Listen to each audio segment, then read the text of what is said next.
നമുക്ക് ചെണ്ടുമല്ലിത്തൈ നടുന്നതിനെ കുറിച്ചാണ് കാണിക്കുന്നത്. നമ്മൾ സാധാരണ രീതിയിൽ നമ്മൾ വലിയ വളങ്ങളൊന്നും ചേർക്കാതെ തന്നെ നമുക്കൊരു ചെണ്ടുമല്ലിത്തൈ എങ്ങനെ നടാമെന്നുള്ളത് നോക്കാം. അതിലേക്ക് പച്ചക്കറി വേസ്റ്റ്, ആ ചക്കയുടെ അഴുകിയ തുണ്ടുകൾ, ചാണകപ്പൊടി, കളകൾ എല്ലാം കൂടി ഇട്ട് കൊടുത്തിട്ട് അതിൻ്റെ പുറത്ത് നമ്മൾ സൂപ്പർ മീലെന്ന് പറഞ്ഞൊരു വളം ചേർക്കുന്നുണ്ട്. അത് കുറച്ചിട്ട് കൊടുത്താൽ മതി, നല്ലൊരു വളമാണ്.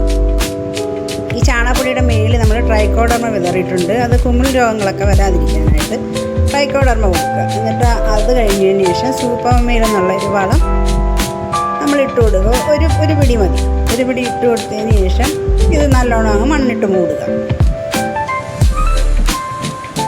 മണ്ണിട്ട് മൂടിയിട്ട് നമുക്ക് അതിൻ്റെ മേളിലേക്ക് തൈ നട്ട് കൊടുക്കാം. സിമ്പിളായിട്ടുള്ള കാര്യങ്ങൾ കഴിഞ്ഞു.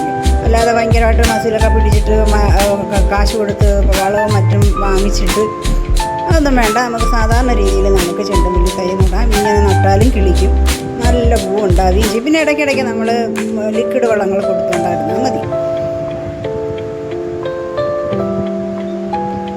ഈ തൈ എടുത്തിട്ട് നമ്മൾ ആ തൈ അതിലേക്ക് വെച്ച് കൊടുക്കുക. വെച്ച് കൊടുത്തിട്ട് ഇച്ചിരി വെള്ളം കൂടെ അങ്ങ് ഒഴിച്ച് കൊടുത്ത് വെച്ചാൽ മതി. സിമ്പിളല്ലേ? ഇതൊക്കെ പ്രൂൺ ചെയ്യുന്നതൊക്കെ ഉള്ളത് ഞാൻ ഇനി അടുത്ത വീഡിയോയിൽ കാണിക്കാമേ. ബൈ.